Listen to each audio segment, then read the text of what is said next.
거의 뒤집기 힘들지 않나요? 이런 상황이면? 저도 개인적으로 이게 조금은 부담이 있었던 게 저희가 알고 있는 보험 논리라면 이건 지급해야 되는 게 맞을 것 같은데 1심, 2심을 다 지니까 대법원에서도 과연 뒤집어질 수 있을까라는 걱정이 됐었고요.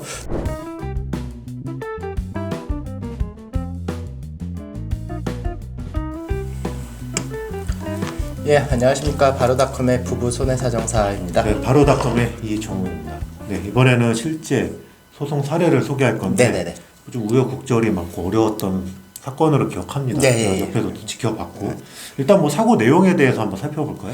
피보험자가 네. 친구랑 이제 바닷가에서 스노클링을 했었습니다. 근데 스노클링을 하던 중에 사망을 하였고 병원에서는 익사라고 했고요. 그 스노클링에서 정신이 잃어서 구급차를 타고 이제 병원을 갔는데 그 구급대원이 작성한 구급 기록 일지에서도 익수라고 이제 기재가 되어 있었던 그런 사고였습니다. 익사로 인해서 사망했다. 네네. 그러면 결국엔 당연히 상해 사망 보험금이 문제가 됐겠네요. 네, 뭐 제가 봤을 때는 크게 문제가 되지는 않을 거다라고 처음에 네. 생각은 하긴 했는데 네. 보험회사는 이제 상해 사망 보험금 지급 책임이 발생하지 않는다 이렇게 주장을 했고요. 유가족은 이제 익사라고 사망을 했기 때문에 방금 이정원 선생님이 말씀하신 것처럼 상해 사망이라고 어느 정도 예상이 되잖아요. 그래서 네. 상해 사망 보험금 지급을 요청을 했는데 보험회사가 이를 끝까지 거부해서 법원에다가 먼저 보험회사가 채무 부존재 확인 소송을 제기를 했었죠. 익사라고 하면은 당연히 나는 돈이 나와야 될 거라 생각하는데 네네네. 뭐 보험회사 입장에서는 어떠한 근거에서 부지급을 주장했나요? 걔네가 이제 제출한 법원 소장을 보면은 상해라고 하면 이제 급격하고 우연한 외래 사고로 발생하는 경우를 네. 말하는데 네. 또한 이제 상해 사망 보험금 지급을 하려면은 그런 상해로 인해서 사망했다는 인과관계에 대해서 이 청구권자가 입증을 해야 되잖아요. 근데 그런 입증을 다 하지 못했기 때문에 우리는 보험금 지급 책임이 발생하지 않는다 이렇게 이제 주장을 하더라고요 소장에서. 상해라는 걸 입증을 해야 된다. 네네네. 라고 주장을 한 건데 익사라고 돼 있잖아요. 네네. 사망 진단서 네네네. 그리고 구급일지. 그런데도 문제가 되나요? 네, 뭐 소장에서 그렇게 얘기를 했고요. 주장. 아, 네, 네. 그렇게 이제 주장을 하면서 얘기했던 이유가 그 부검을 하지 않았기 때문에 그 사망의 원인이 정확히 파악이 안 된다. 뭐 이렇게 또 주장을 했고요. 그런 주장을 하기 위한 근거가 이제 두 가지가 있었는데요. 첫 번째로 보면은 이 사람이 이제 7년 전에 우울증 치료를 받았었는데 요번 사고가 자살일 가능성도 있다. 그래서 이제 우울증이 이제 결여가 된다. 뭐 이렇게 이제 주장을 했고요.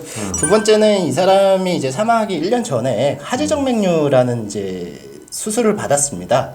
그 하지정맥류로 인해서 수술을 받았는데 그 하지정맥류가 잘못돼서 심혈관계에 이상이 생겼기 때문에 익사로 인해서 사망했을 가능성도 있다. 이렇게 얘기를 했는데요. 1심에서는 저희가 이제 진행을 하지는 않았고요. 2심 때부터 진행을 했었습니다. 1심은 다른 네네네. 그 예. 변호사 통해서 했고 예. 그러면 의학적 인과관계에 대해서 그러면 보험사 말대로 문제가 된다고 하면 법원에서 이제 그 피보험자 사망에 대해서 진료기록 감정을 네네네. 시행을 했어야 되는 상황이네요. 네. 그죠? 이제 진료기록을 시행을 했었더라고요, 1심에서. 근데 네. 저희는 이제 2심을 진행했기 때문에 1심에서 진행한 이제 감정기록을 결과만 이제 봤는데요. 첫 번째는 이제 자살 가능성에 대해서 이제 감정을 했었습니다. 네. 뭐, 아까 이정원 선생님이 제가 자살을 언급하니까 웃었잖아요. 네. 뭐, 저도 마찬가지로 이제 생각을 했었었는데요.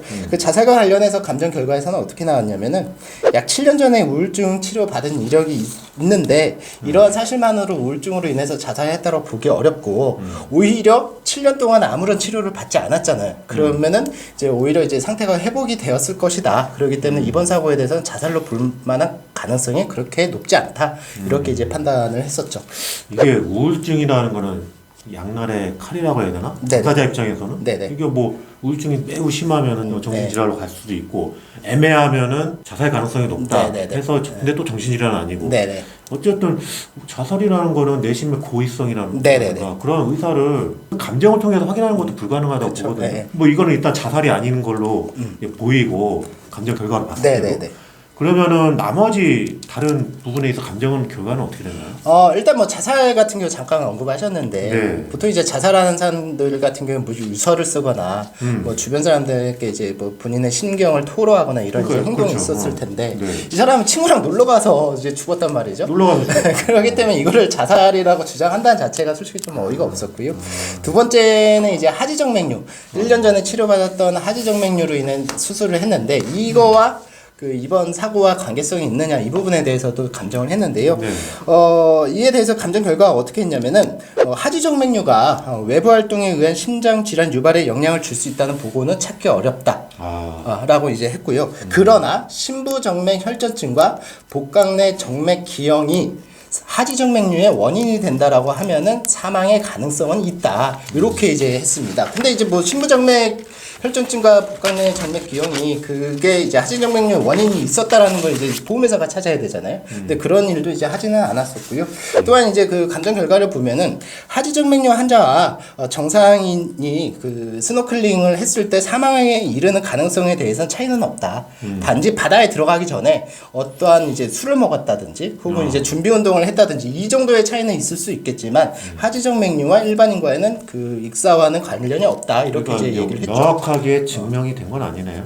뭐 제가 봤을 때는 명확하게 이제 됐다라고 보이는데 뭐 이거에 대해서 이제 다툼이 그 있었죠. 얘기가 이제 하지 정맥류가 있다고 해서 명확하게 뭐 이렇게 신부전이 오거나 네. 그게 이번 사건과 관련해서 네, 네. 명확하게 단정 지은 건 아니에요. 그렇죠. 예, 오히려 이제 가능성이 없다라고 이제 본 게 맞죠. 뭐 그렇다면은 이제 일단 자살도 아니고 하지 정맥류로 인한 것도 아니라고 볼 수가 네, 있는 그러니까 건데. 심부정맥 혈전증이나 이제 복강내 정맥 기형으로 인한 하지정맥류가 아니고.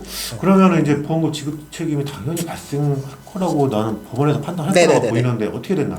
1심 법원에서는요, 각각의 이유를 들어서 법원에서는 피보험자의 사망이 상해로 인해서 사망한 것이 아니다. 따라서 보험회사의 보험금 지급 책임은 발생하지 않는다. 이렇게 이제 판단을 그래요? 했습니다. 예. 근데 이런 상황에서도 상해가 아니다. 네네네. 좀 이해가 안 되는데 네. 그 구체적 이유가 뭔가요? 이제 1심에서 얘기했던 게 여러 개가 있는데요. 일단 이제 사망 진단 손상 익사라고 기재가 되어 있기는 하나, 네.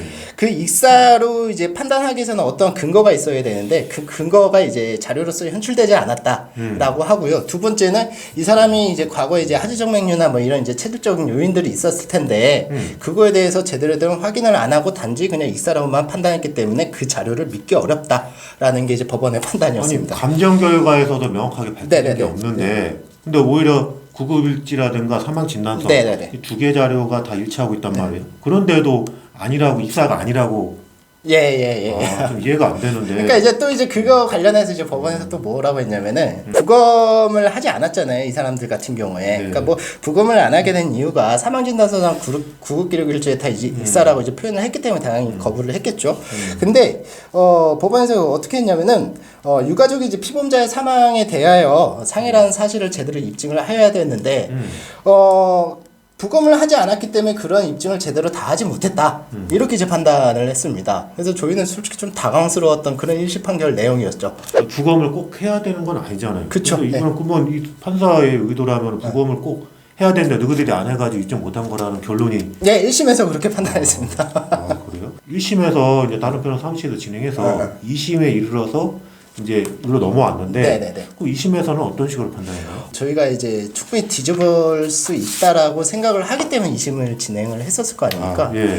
근데 1심이랑 동일하게 판단을 했어요. 거기에 더해서 이제 하지정맥류, 우리가 아까 얘기했던 뭐 심부정맥 혈전증이나 복강내 정맥 기형으로 인해서 하지정맥류가 왔을 때에는 사망으로 이를 가능성도 있기 때문에 그런 가능성도 있으니까 이 사람은 상해가 아니라 질병으로 인해서 사망할 가능성이 있으니까 보험회사의 지급 책임이 발생하지 않는다라고 판단을 했습니다. 그러니까 1심 내용을 그냥 부연 설명해 준 것밖에 안 되네요. 예, 1심이라는 맞습니다. 게. 예, 맞습니다. 그러면 뭐 거의 뒤집기 힘들지 않나요? 이런 상황이면? 저도 개인적으로 이게 조금은 부담이 있었던 게 저희가 알고 있는 보험 논리라면 이건 지급해야 되는 게 맞을 것 같은데 1심, 2심을 다 지니까 대법원에서도 과연 뒤집어질 수 있을까라는 걱정이 됐었고요. 두 번째는 만약에 이런 동일한 사고가 발생을 했을 때에는 상해 사망보험금 지급받기 위해서는 모두 다 부검을 해야 되는 그런 결론이 나올 수도 있다라고 그렇죠. 생각이 드니까 솔직히 대법원까지 가는 거 조금 불안하긴 했었습니다. 다만 이제 그 유가족분들이 억울하다고 하셔가지고 대법원까지 이제 상고를 하게 됐던 거죠.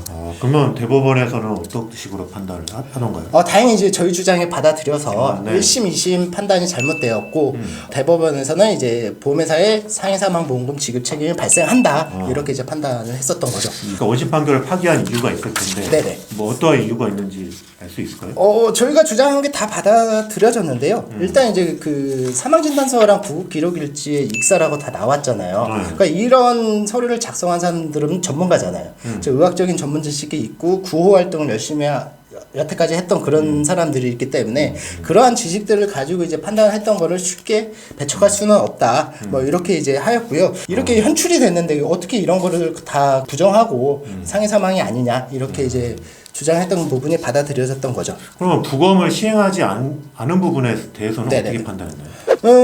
부검이라는 게 일단 기본적으로 사망의 원인이 불명확한 경우 이제 부검을 시행을 하는 거잖아요. 그렇죠. 근데 저희가 이제 진행했던 이 사건 같은 경우는 사망진단서에서도 익사라고 되어 있고 구급기록지에도 익사라고 되어 있기 때문에 비록 부검을 하지 못했더라고 하더라도 유가족 입장에서는 의사나 이제 구급대원이 다 익사라고 판단을 했기 때문에 사망의 원인이 불명확한 경우가 아니다. 이거는 어느 정도 명확하게 밝혀졌다. 이렇게 이제 판단을 해서 굳이 부검을 하지 않았더라도 입증 책임 다 이루어졌다. 이렇게 판단을 한 거죠. 어떻게 보면 뭐 당연한 논리로 대법원에서 네네네. 판단해 준 건데 다행히 하지 전백류 그리고 심혈관 질환 관계성에 대해서 어떻게 판단했나요? 일단 이제 그 피범자는 혈압이나 당뇨가 없었고요. 그러니까 이제 심혈관 질환을 해서 사망할 가능성이 상당히 낮았겠죠. 그리고 두 번째는 이제 하지정맥류.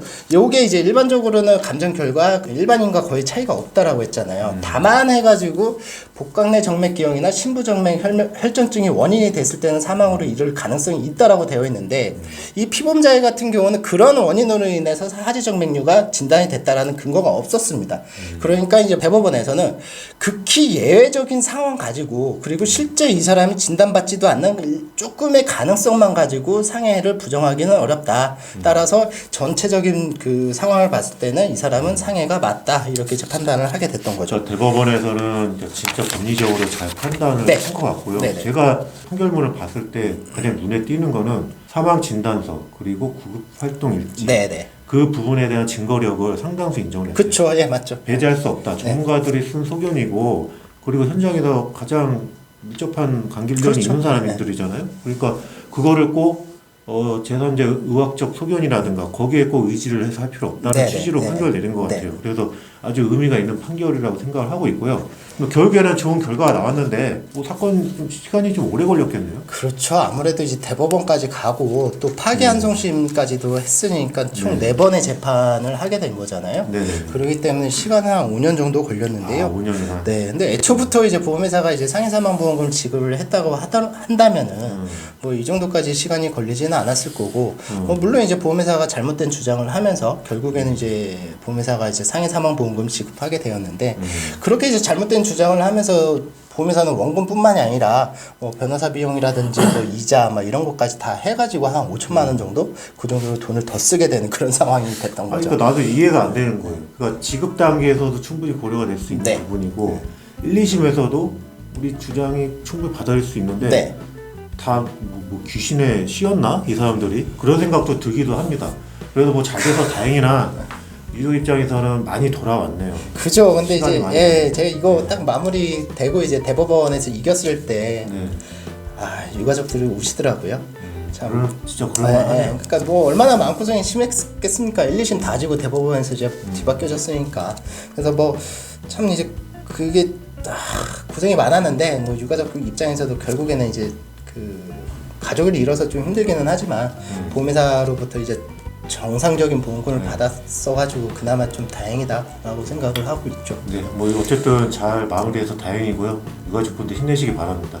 구독, 좋아요. 알림 설정 부탁드립니다. 또한 근로서 보험과 관련된 내용을 더 보고 싶으시다면 화면에 나오는 방법대로 저희 블로그를 방문하셔서 보시면 될 것 같고요. 상담을 원하시는 분들은 카카오톡 오픈 채팅을 통해서 상담 요청하시면 됩니다. 네, 오늘 내용은 여기까지 마무리하겠습니다. 예, 감사합니다.